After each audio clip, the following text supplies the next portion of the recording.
Hola, buenas tardes. Mi nombre es José Luis Hernández Mella. Soy alumno del Instituto Profesional Diego Portales. Estoy cursando la carrera técnico en enfermería a nivel superior. Y hoy hablaremos sobre la fiebre tifoidea. La fiebre tifoidea es una enfermedad sistemática febril causada por algunas especies de bacterias salmonela, como Salmonella typhi, Salmonella paratyphi y ocasionalmente Salmonella typhimurium. La salmonelosis no tifoidea están producidas por el resto de las especies de las salmonelas. La enfermedad solo afecta a la especie humana. La única fuente de infección es la persona enferma de tifoidea y el portador crónico.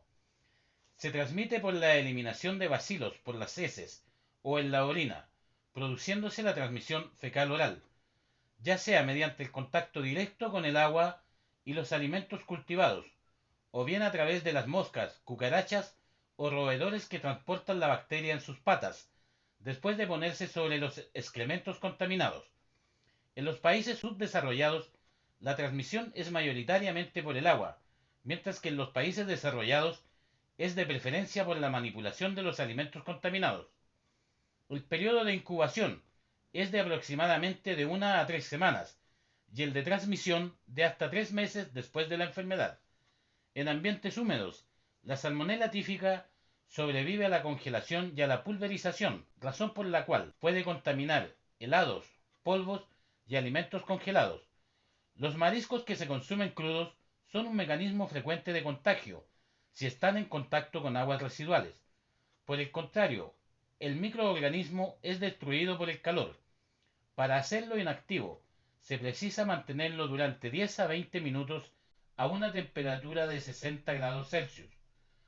Sus síntomas inicialmente se caracterizan clínicamente por la aparición de fiebre progresiva, escalofríos asociados a dolor de cabeza intenso, cansancio y anorexia. En el 60% de los casos aumenta el tamaño del vaso y en ocasiones el del hígado. La lengua presenta una coloración blanca que se denomina lengua sabural. También puede haber tos y síntomas respiratorios. Las complicaciones pueden presentarse en cualquier órgano. Sin embargo, los más severos son las hemorragias digestivas y la perforación intestinal del paciente. Presenta diarrea de carácter inflamatorio, aunque en algunos casos la enfermedad puede cursarse con estreñimiento, además de signos de deshidratación. Como medida de prevención, los sistemas de abastecimiento de agua para consumo público deben ser tratados sanitariamente, a fin de garantizar su potabilidad y evitar cualquier posibilidad de contaminación del agua potable con aguas fecales. Se debe emplear siempre agua potable para cocinar y limpiar los utensilios que se usan para preparar alimentos. Si esto no es posible, se recomienda hervir el agua durante 10 minutos o añadir una gota de lejía, cloro o plata coloidal por cada litro de agua y dejar que actúe también durante unos 10 minutos. La leche debe ser pasteurizada y no consumir mariscos crudos. En condiciones de higiene dudosa es mejor no ingerir alimentos. La fiebre tifoidea es una enfermedad de declaración obligatoria. En cuanto las autoridades sanitarias son informadas de la existencia de una persona con fiebre tifoidea, debe ponerse en marcha una serie de recursos epidemiológicos a fin de identificar la fuente de infección y el mecanismo de transmisión. Es aconsejable el ingreso del paciente en un centro hospitalario para realizar una cuarentena en aislamiento para que no se propague la enfermedad y mantenerla lo mejor posible controlada. El tratamiento para la fiebre tifoidea es con antibióticos, según prescripción médica. Se debe mantener una adecuada hidratación con aportes de líquidos y electrolitos. Se requieren medidas de aislamiento entérico durante todo el curso clínico de la enfermedad. Los portadores permanentes deben recibir tratamiento, por lo cual deben acudir al médico.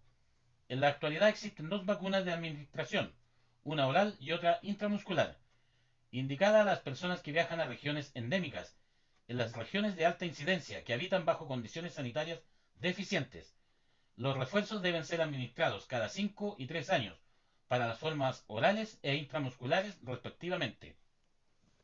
En Chile se desencadenó una de las mayores epidemias de fiebre tifoidea descrita en el país. Desde 1976 hasta 1991, los casos anuales subieron de 6.180, llegando a un máximo de 13.144. Las muertes anuales subieron desde 56 a 120. La fiebre tifoidea se mantuvo en este nivel epidémico por más de una década, lo que le validó el apelativo de hiperendemia.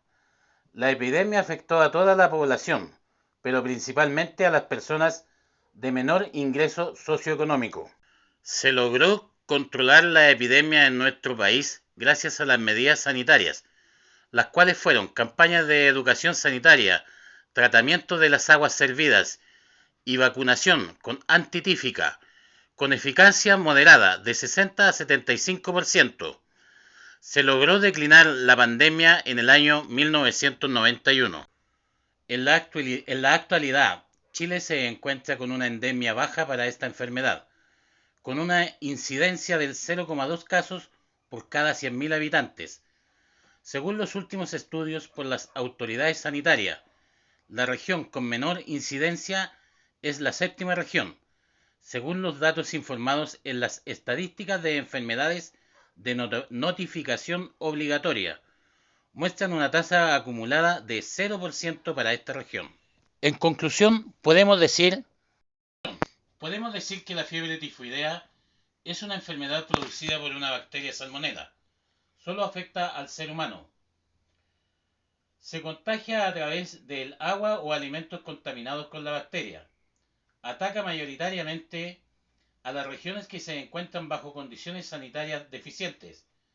Sus síntomas son fiebre alta, dolor de cabeza, cansancio, anorexia, puede aumentar el tamaño del vaso y en ocasiones el del hígado.